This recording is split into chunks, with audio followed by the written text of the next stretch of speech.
সকালের ব্রেকফাস্ট হোক বা বিকেলের স্ন্যাক্স, বাঙালি কিন্তু এই মুড়িতেই অভ্যস্ত। শীতের সকাল মানেই বিভিন্ন ধরনের সবজি বা স্যালাড যাই বলো না কেন, তা মেখে মুড়ি খেতে কার না ভালো লাগে।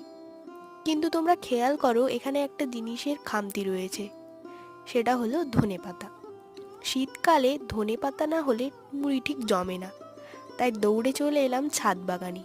ঝুড়িতে লাগানো এই ধনেপাতার মধ্যে থেকে কিছুটা নিয়ে নিলাম। আমি কিন্তু কাঁচির সাহায্যে কেটে নিয়েছি, যাতে পরবর্তীকালে আবার ওখান থেকে নতুন গাছ জন্মাতে পারে।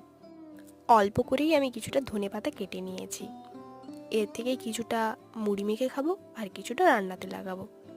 যাই হোক, তোমাদের কার কার এমন বাড়িতে মশলা মুড়ি মেখে খেতে ভালো লাগে অবশ্যই কমেন্ট করে জানিও। আজকের জন্য এটুকুই। ভিডিওটি ভালো লেগে থাকলে একটি লাইক এবং চ্যানেলটিকে সাবস্ক্রাইব করো।